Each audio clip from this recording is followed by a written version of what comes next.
Hi everyone, my name is Soraya Fouladi. I'm the founder and CEO of Jara. We're scaling quality education to some of the most under-resourced regions of the world, such as refugee camps, post-disaster zones, war zones, and more. And we're doing this through an IoT device that we're building.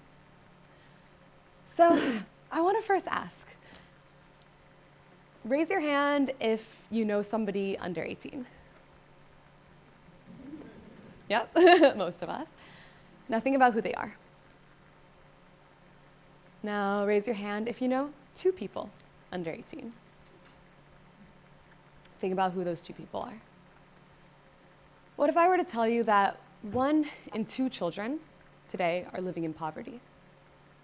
That means they have a decreased chance of getting a quality education and ever breaking the cycle of poverty. Now picture 10 children in poverty. 3 out of those 10 children in poverty do not have access to a classroom. That's 264 million children in this world who don't have access to a classroom. But think about this. When you thought of the 2 children that you know under 18, how many of you actually know one of those 264 million children who don't have access to a classroom? Yep, 1 out of this whole room.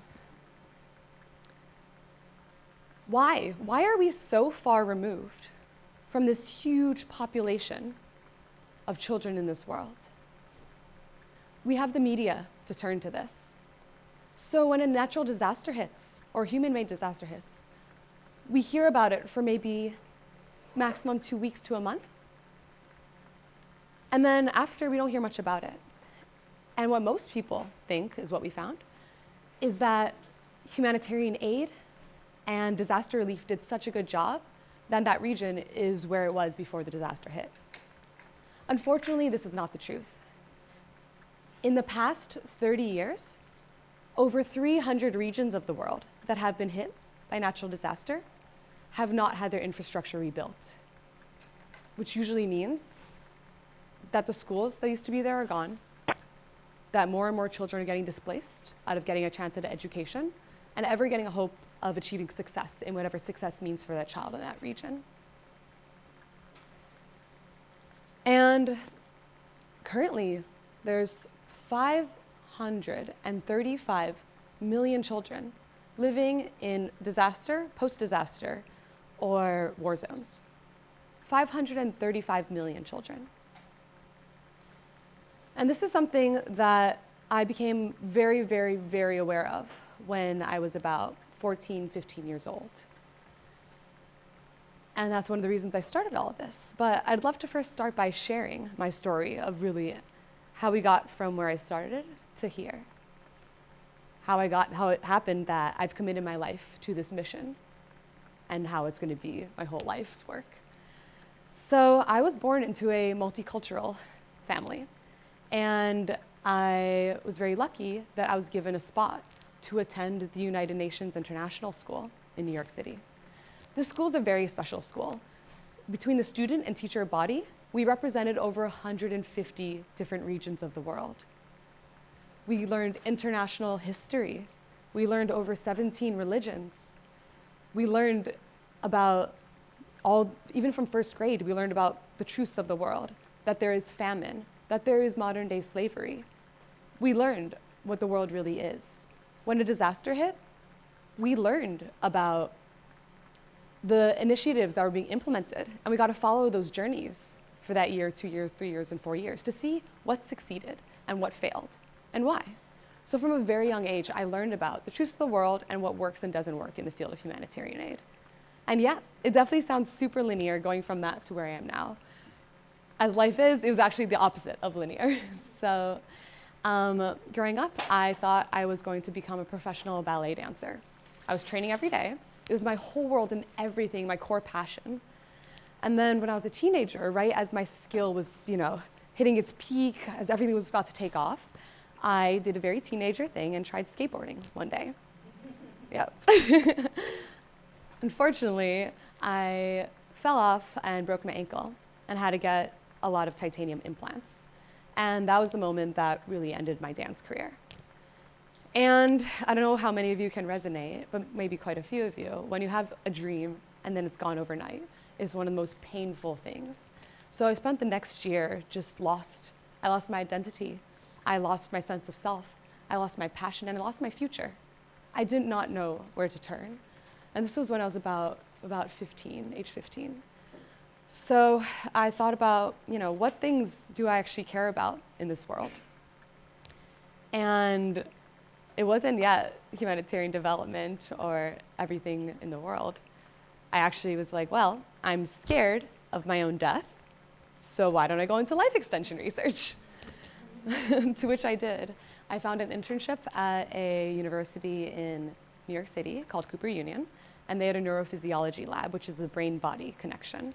And I took the internship there, and the team I was on, we had this huge breakthrough, which made me think, wow, anything is possible in this industry. So I had this huge 65-year research plan that I wanted to implement for how to enable our human selves to live forever. There are these things called animats, which is where you take neurons from a species, create a neural network, a little different than the neural network most of you are familiar with, it's more a biological one, put it into a robot, and then that robot starts behaving like that animal used to behave. So it's been done with mice, it's been done with snails and a few others. So I was like, what if we do this with humans so that we can live forever and maybe our consciousness will follow? So I planned my whole life to do that. And I created this huge research plan. But before I dove into it, I wanted to ensure I wasn't setting myself up for a situation where something could happen overnight and my whole career would be gone. The same way that, it happened with my dance career. I didn't really want that because it was so painful. So I asked myself a few questions. I asked myself, what if I fail? What if I succeed?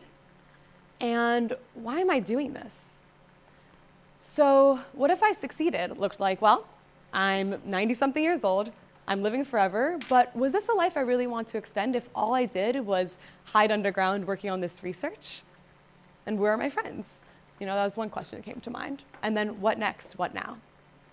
The other one was, the big thing that really got me was, what if I fail? And what if I fail looks like me on my own deathbed?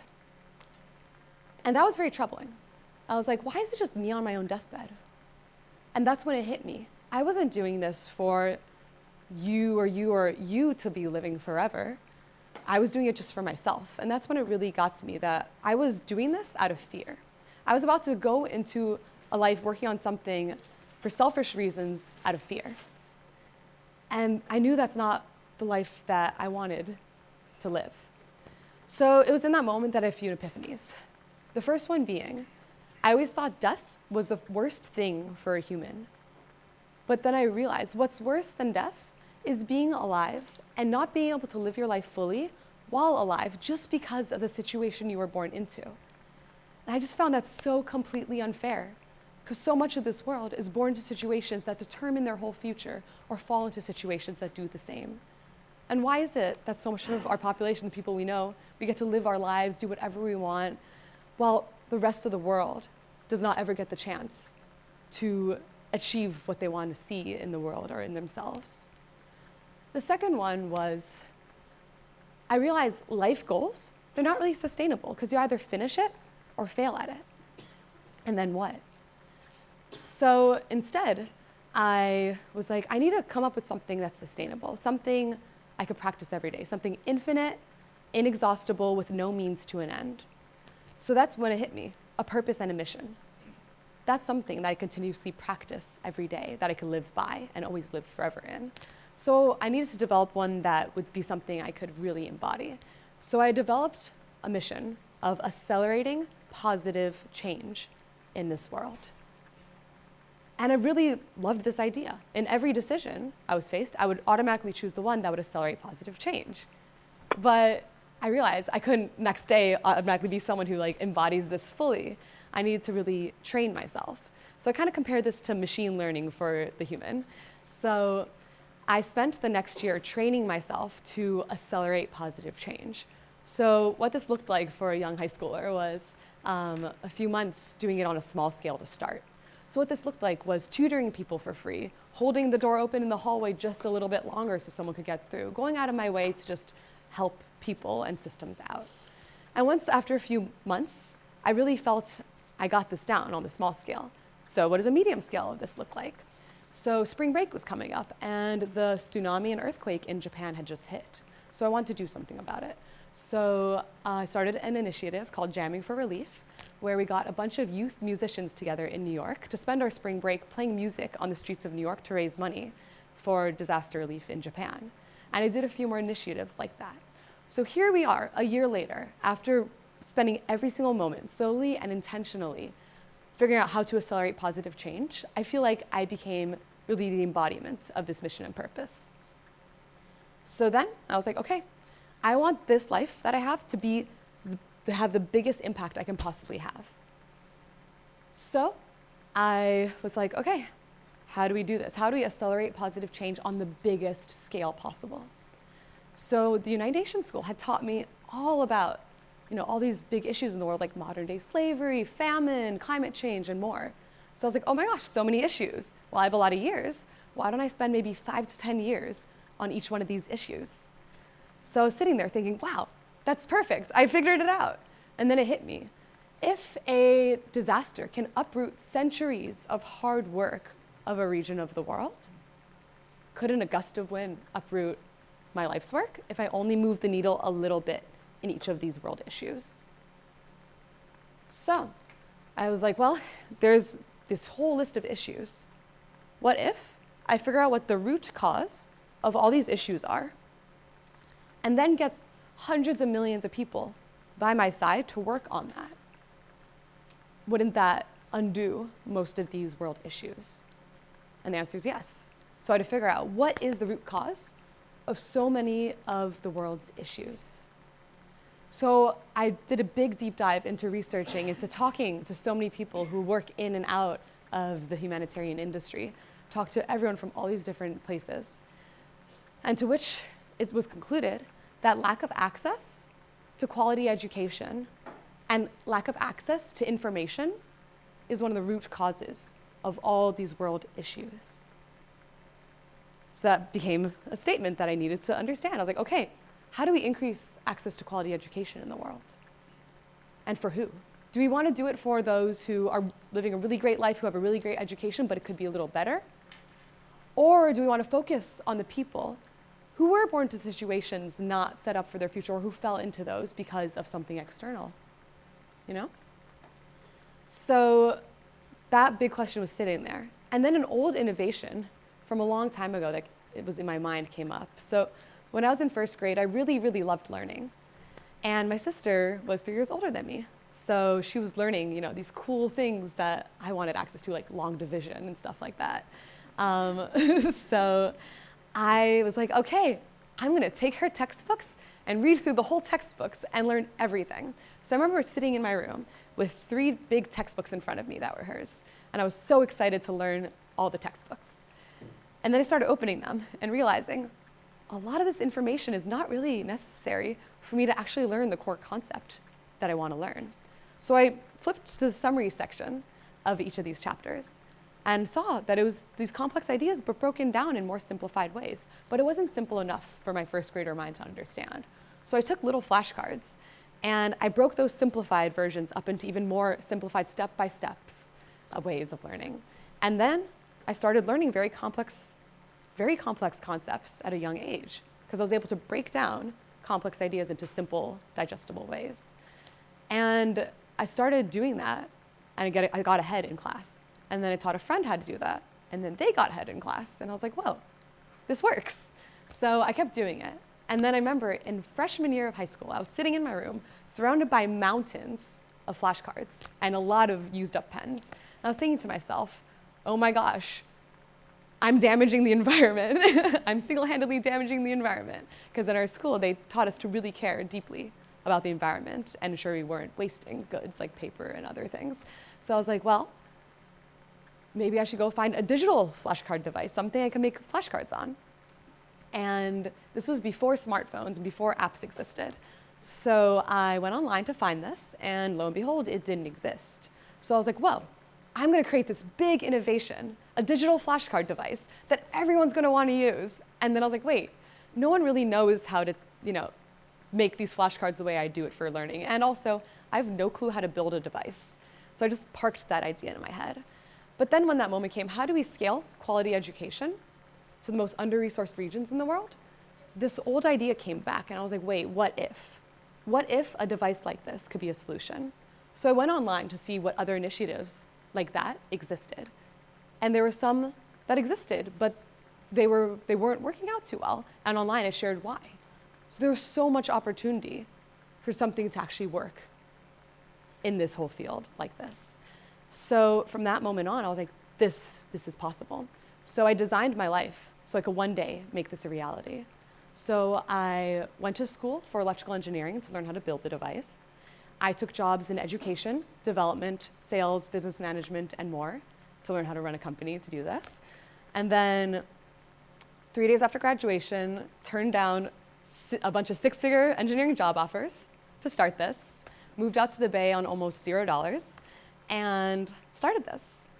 So what this is, so this is Jara. So Jara means root in the Nepali language. So we chose the word root because people need their roots to grow, but sometimes your roots get uprooted out of your control. So we empower people and give them agency to grow their roots again. And when I talk about scaling quality education, I'm not just talking about only the standard K-12. Firstly, I'm talking about K-12 custom to the region in the relevant languages. I'm also talking about access to information. Whenever anyone here, any of us need to learn something new, we go and find the resources so we can learn. We go online to learn, we go talk to people to learn, we go to get access to information because we have a lot of access to a lot of information. But unfortunately, a lot of the world doesn't have that immediate access to information. Also, education looks like community development, teaching people, what resources on the ground they could use that's localized so they can rebuild structures their way that's culturally relevant and sustainable, as opposed to foreigners coming and building it in the foreign way. So this looks like how to build a plumbing system with the resources around you in Western Nepal, or how to build a clean water system with the resources around you in South Sudan. And the resources around you is a big aspect to this. So this is the Jara unit. And for many of you here, you work at Samsung. So big question that could be coming up right now is, why hardware? Why would you ever build hardware? Because what most people in this industry knows is hardware is hard. Yeah, you all can relate. So we chose hardware because it was necessary to build it ourselves. So let's take a classroom as an example. We see people building classrooms all the time, all around the world. That's great. But what's the use of a classroom without quality teachers? It's very hard sometimes to get quality teachers to some of these very dangerous areas, like a refugee camp, a war-torn region, post-disaster zones. So oftentimes, structures are built, but it's not filled with quality teachers. But what if you have that, a structure and quality teachers? Well, so often, the wars are too heavy, or the systems aren't in place for a child to even leave their house to get to a classroom. So there's a huge population of children who can't access the classroom. So then, yes, classroom teachers, okay, access to that could be hard, but what if you just handed maybe 10 textbooks to a child in their home? Couldn't they learn like that? Unfortunately, most textbooks that do reach these regions are often foreign textbooks that have Jack, John, and Jill eating hot dogs, which, someone in post-disaster Nepal would not be able to relate to, for example. Oftentimes the language isn't even relevant. So that's one problem with textbooks. Another problem with textbooks is they're static. The content won't be updated ever, and oftentimes the ones that reach these regions are outdated from even the 60s, quite often. Other problems is the student can't interact with it and engage with it. So it's kind of like when I was sitting there staring at a bunch of textbooks being like, most of this is not even relevant. So what about the average tablet or the average smartphone? We hear about them, people all around the world getting more smartphones. And tablets, if they're already made, they sound like a good solution, right? But firstly, if you were to break your phone, it's pretty expensive and not too exciting to fix.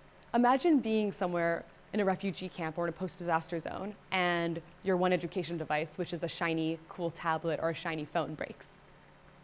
The chance of someone going and putting in the money and putting in the time to go and fix it is so slim, and that's what we've seen and learned from other initiatives who have tried it with these tablets. Another problem children run into is access to power on the ground. It's very rare that people have power on the ground in post-disaster zones, war zones, or refugee camps, or if they do have access to generators around, the parents don't want to give the child money to go charge their education device. And that was another big issue, was how do we charge these? Also, with these tablets, they're just very, very expensive. And we've seen time and time again, they end up in more powerful hands. So usually the most powerful person in the whole region collects all the tablets from the children, sells it on the black market, does so many other things with it. Or even if it belongs to the family, they're like, this tablet is worth 5 of our houses, I'm gonna sell it. It's a no-brainer. So how do we design something alongside locals the way they want it? With the constraints due to environment, due to costs, due to something that makes sense. And that's why we're building hardware, because nothing else exists that was built alongside locals the way they want it all around the world, that can be customized to the culture in the region. So this is the Jara unit. This is one of our prototypes. So we charge it using crank power and solar cells on the back. We do this so it doesn't need any access to power on the ground, generators, anything like that. And it's fun for kids. Through our research, kids loved just powering it, using the crank power, for example. It's interactive with push buttons.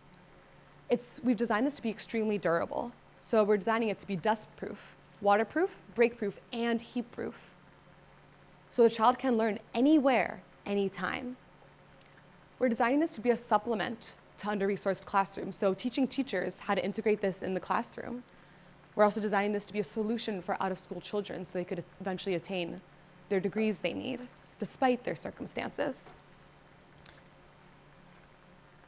And this is an IoT device. So how many of you are familiar with IoT here? Yeah, so IoT is the Internet of Things. It's the idea of, hardware could talk to hardware, all within their own network.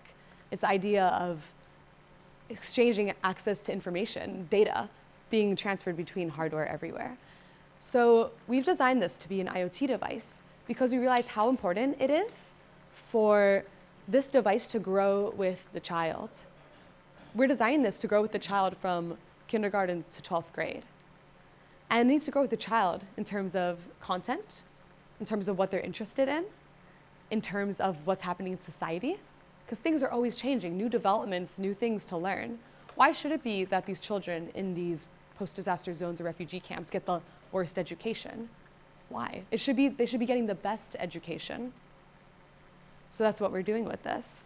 And currently, there's almost no data on the status of education in some of these post-disaster regions. With this, we're able to send and pull data.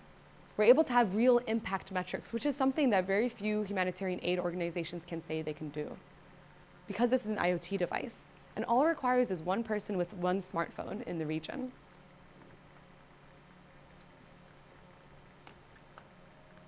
So our business model with this is we sell them to governments, NGOs, corporations, and the money we make goes back into impact so we can scale more. We're not in the business of, all of us on the team making a ton of money. We're in the business of making a ton of impact. And that's something unique to us. And that's something we hope more and more companies and organizations adopt in the world. So we're starting in Nepal to start. And then we're scaling globally. So you might be wondering, why Nepal? There's so many regions around the world who have dealing with so much hardship. Why Nepal? And a lot of people today don't even know what's going on in Nepal. In 2015, Nepal was hit by an earthquake. That earthquake destroyed about 6,000 to 9,000 schools. Since then, it's been 3 years, and only about a third of these schools have been rebuilt. Today, 65% of students in Nepal are failing their national exams. We spent time in post-disaster Nepal as a team. learning from the locals about what's life like, how has education changed, how has life changed, what's working, what's not working. We're in the business of listening, learning. So we learned. And one of the days we went to a temporary learning center in Gorkha, Nepal, which was the epicenter of the earthquake. And a temporary learning center is a sheet metal structure bolted together with dividers to create classrooms. And the one we went to, the children would walk about 4 to 6 hours alone in the mountains to get to this temporary learning center. And they did it because they believed that this education was going to be their key to becoming whatever they want to be in life, to achieving success in whatever it meant for them. Unfortunately, in this school, 5 classrooms, but only about 1 to 2 teachers at a time. This meant that students only got 20% of their day with a teacher. 80% of the day was doing self-study. And it wasn't like they had amazing books and learning materials to do self-study with. They were redoing workbooks they've already completed. But they shared their dreams and aspirations. Want to be teachers, nurses, the best farmers, an electrical engineer. But unfortunately, the education they're getting today is not going to enable them to become what they want to be. We're currently living in a world where by 2030, it's predicted that 65% of our global GDP will be from emerging markets, only if those children get educated today. And with these education crises that are happening right now, that's not the trend that's happening. So it's a pretty big emergency that we should be working with people in these situations to design a solution that works with them. There was a pretty exciting thing we did learn on this research trip too. When children would go home to their houses, even in the most remote regions of the world, many families do have at least one smartphone, or at least one phone. And unfortunately, there's not much access to power on the ground. Sometimes there's hydropower, but not much access to power on the ground to charge your phone all the time. So they don't use it the rate we use it. But oftentimes, children get maybe 5 minutes every few days to use their parents' smartphone for anything they want. And time again, in these post-disaster parts of Nepal, we learned that children would take that time to go to YouTube to learn something new. It was one of their favorite things. These children are internally motivated to learn. Why must they be limited to 5 minutes every few days to learn something new and exciting? So currently, we have over 15 countries in the world that have reached out to purchase tens of thousands of our Jara units each, which is super exciting, especially since we're in prototype mode still. We're still in doing product development, but everyone's already lined up to purchase these. And there's a reason why. They've all organically reached out to us. They recognize that we, as Jara, are doing this right. They realize that we understand what to do, which is co-creation. This can't be done isolated in San Francisco, just building things out and shipping and just dropping off. They know that doesn't work because governments, countries, everyone has seen it time and time again and it just doesn't work. But they know we're co-creating it, doing it right. So if there's any takeaway, any of you take away from today, is if you ever get involved in humanitarian development, do this. Listen, assume nothing, ask questions, and iterate. That's a big one. Assuming nothing and listening. It's so easy to assume what works for us can work for everyone else in the world. But right now we're in a world where, right now we're sitting here, we have easy access to water, we have easy access to power on the ground, we have a lot of access. So that's why you need to co-create solutions with people you're looking to serve or empower. And these countries recognize that we're doing it right by doing that. So everything we're doing is on the backbones of research. So Stanford did 6 years of research on how effective is teaching children in underserved regions using devices like this. And they found it to be highly effective when the content is gamified, when the device is extremely durable, when the device can charge without needing power on the ground. Those are some of the key things that was the biggest takeaways, but it works. And Stanford was hoping that someone would come and scale it. And that's what we're doing. And then we went to Nepal and we did a bunch of research and released a research deck on what education is like in Nepal post-disaster. And the process that we're going to be doing with this is every single new region and country you go to, we're always going to do the same process. Research, validation, pre-pilot, pilot. And if all that works, only if, then we'll launch. We're not in the business of just being like, we're in 100 million children have our devices, yay, because guess what? If it's not actually helping them, why are we doing this? So we want to ensure that this is something that is designed right alongside locals. And the way we do that is we hire locals full-time to be the faces of our organization. The locals are the ones who distribute these. They're the ones who teach their community how to use these. They're the ones who teach people how to fix them when broken, and they are the ones to maintain continuous use of this. And that's a really important side of this, is that. Because here's an example. Right now, we're all in this beautiful space, and everyone's pretty comfortable, and we're feeling happy and good. Imagine if an alien storms through the door with a brick and goes up to one of you. And they're like, this brick is gonna save your life. Take it. Okay, let's do a selfie. Bye. Your chance of adopting that brick is near zero. Maybe like, whoa, a strange alien came in, everyone will talk about it for a little bit. Or, whoa, this is a thing, let's explore it, and maybe for a few days it's a little novel. But after that, there's no point in continuously using it because it's just a brick. It doesn't mean anything. And often we see orgs drop hundreds of thousands of bricks. Imagine we're sitting here and then 100,000 bricks appear and then they leave. Now we're stuck with the labor of dealing with these 100,000 bricks. And we see that happen all the time. That's why it's up to us to work alongside locals, for that person to be sitting with a child. Ask them, hey, how's your day going? How's life going? So let's take an example. For example, we have Abi over here on the IoT team. He's one of our mentors. And imagine if Abi from Samsung walks in and brings you a brick and tells you, asks you how your day is going, how life's going, asks you, how your education is going, what you like, what you don't like, teaches you how to use this brick. And then Avi's like, okay, I'm going to check in every 2 to 3 days on how your time with this brick is going. Your chance of adopting this skyrockets, because Abi is someone who's part of your community. Abi is someone you respect and recognize. And, Abi was speaking your native language too, which is so important. So that skyrockets your chance. And Abi's checking in every day, every few days on the continuous use. So that's one of the biggest aspects of this. So where Jara fits in the whole scope of things. So we supplement under-resourced classrooms, and we're a solution for out-of-school children. So some examples are, there's some areas of the world where women can't go and leave their house to get an education because they have to stay home doing wifely duties at a very young age.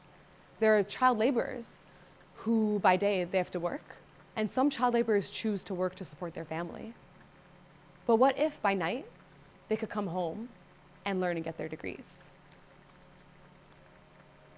So all the educational content on the Jara unit, it's all from digital content creators all around the world. We know what we're good at. We're great at creating the hardware, and we're great at the distribution process. But there's so many people who are fantastic at creating digital educational content customized to the region all around the world. So we partner with them. We enable them to finally reach these most underserved regions, because most digital content creators can't reach areas without constant access to internet, without access to power on the ground, without access to the shiny tablets and the fancy computers. But we're finally the way that these digital content creators can reach the most under-resourced regions of the world. On top of this, the content, it's like, why would a child want to keep using this every day? Yes, they're intrinsically motivated is what we found, but also we've gamified this experience. So on our device, the more education a child completes, they get points on the device. And then you could cash in the points on the device to play games, a certain amount of minutes of games. And that's the whole mindset of the more you learn, the more you get to play. And that's super exciting to children. And one thing we learned is we can't just have this be an isolated experience. That never works. It has to be a community experience.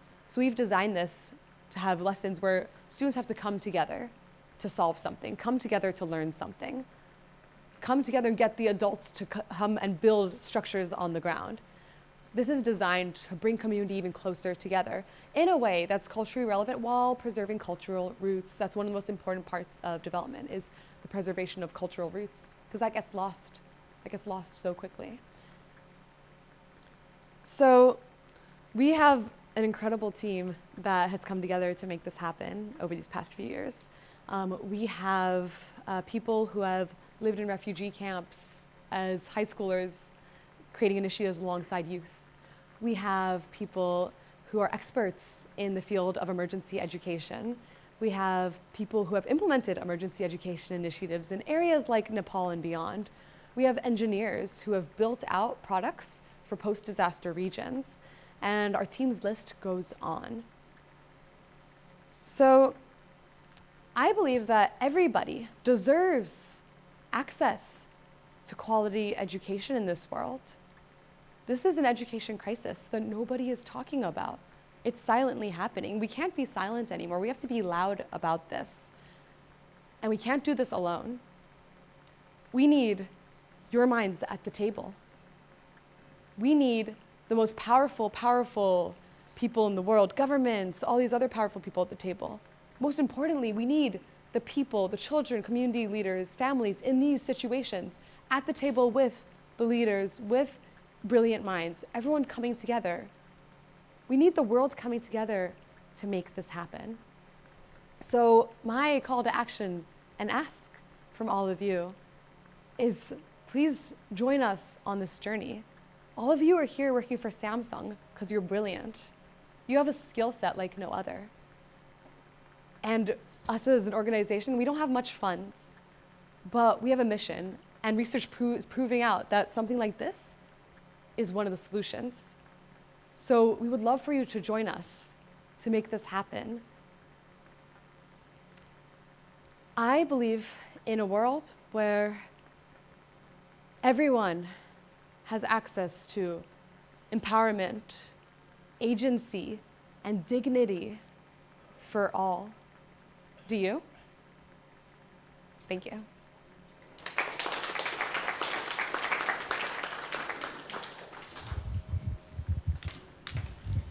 We have time for a few questions. Thank you. It seems like a good chunk of what you're doing is also dependent upon relevant content. You mentioned that you're partnering, right? But a lot of the functions and features also seem that they're tied to the hardware. Talk a little bit about how you're working with content creators and how you're utilizing the hardware in novel ways. Yes, wonderful. Thank you for that question. I think that was a great connection that you made. So yes, so it is dependent on the content too. There's a lot of really great digital content creators who are doing this right, and they're already in the field in not the most extreme regions we're working in, but close to these extreme regions, and it's being proven out effective. But their main thing in the way is the hardware breaks. The children don't get 24 access to it. They can't bring the hardware home because it's expensive, and so many other reasons.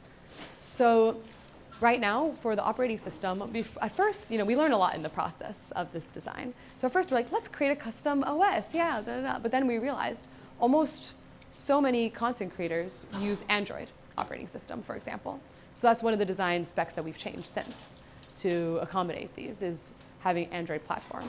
Another way is we have a few ways to kind of integrate some of the fun features of this. So right now, we're exploring, since so many children enjoyed using the crank, we're figuring out how can we integrate the crank into one of the educational games, for example. That's one of the ways. A lot of the content creators, their content's designed to work in, I guess, like hardware that can be novel.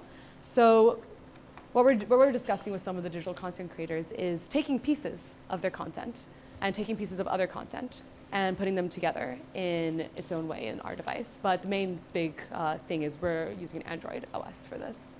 Yeah. Did that answer the question? Or? No, I think that helps. I would imagine some of the regions you're in, like Nepal, for example, there may not be a ton of content creators just lining up to create content in Nepalese or whatever, right? So how are you dealing with that? Yes. So there actually is there has been a boom of people working on digital content for somewhere like Nepal, for example.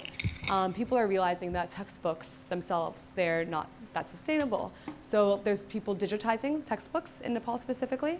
There's a lot of organizations that are taking pieces of open source organizations, like taking pieces of Khan Academy, taking pieces of Coursera, taking pieces of this and this, and they've become their own organization. So that's how we're able to bring everyone together. And then we talk to local governments and local organizations to see what do they need, what are the requirements for the child to get success. So what do they need in their national exams? What do they need to succeed, et cetera, et cetera? And then we supplement that by what communities ask for. So a lot of that content is digitized right now. And for the parts that aren't digitized, that's where we can work alongside these educational content creators to be like, hey, do all of like these 10 educational content organizations want to come together and come together and find content and create content alongside locals in this region? So we kind of empower them to all collaborate. Yeah. How are you funded, and how do the content creators get compensated? Yes. That is an amazing question. That's actually one of our questions too. So we are 2 years into the business side of it existing. Before it was all research-based. So in terms of our organization being funded, we won our first check from Cisco back in the spring from their Global Problem Solver Challenge through their CSR program, which was $75K, and that was incredible for us. An interesting fact about us, we managed to do 2 years of development, of research, of building out prototypes. We managed to do it on $0. That's something, yeah. It's like, it's something I'm really proud to say. But also the other side of it is it's really, it gets tough to fundraise for development too sometimes. So so we did 2 years and $0. Now we have $75K. In order for us to get to the next milestones, we need some more funds. So that's what we're currently fundraising for. And then on the who pays who for content. So if someone were to ask me right now, what's your biggest struggle right now, is the answer to that question. That's what we'd love to learn, is who should be paying who? Should we be paying content creators for them to give us the content so we can use it? Or should content creators be paying us so they can reach some of the most remote regions so they can have impact there? So we don't know the answer to that. So we'd love to brainstorm with anyone here if anyone has ideas. And we've been sitting with content creators too, and we both sit together and like a whole teams, and we were like, we don't know the answer to this yet. So that's something we have to explore. Yeah. Anyone else? Yes, it's a question. So you mentioned you want us to join. And can you maybe elaborate a little bit on what type of possibilities you see besides joining you full-time? Kind of how can we join besides joining full-time? Definitely. Thank you so much for that question.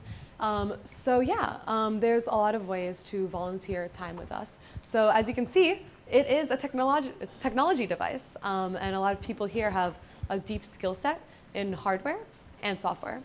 So if anyone wants to volunteer time, even 1 day or 2 or a little bit more with us to help us build this out, we'd love to welcome that. We're in product development stages right now. So it's a very exciting time to be on here.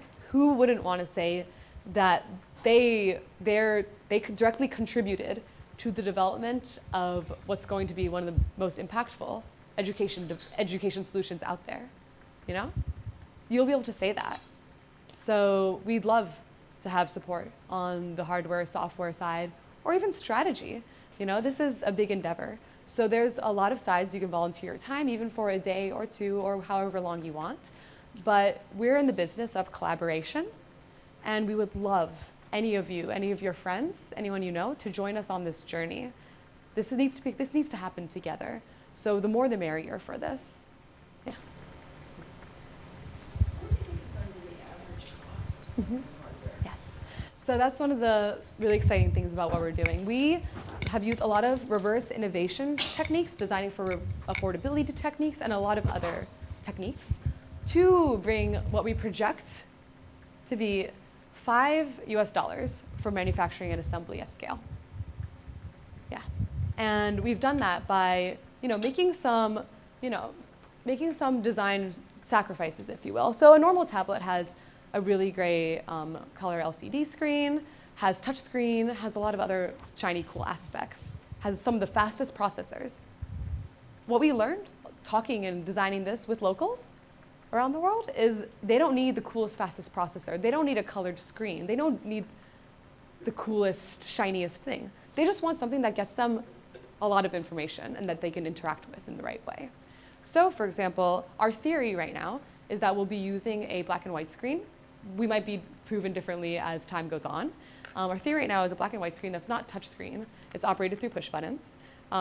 We're planning on using a much slower processor.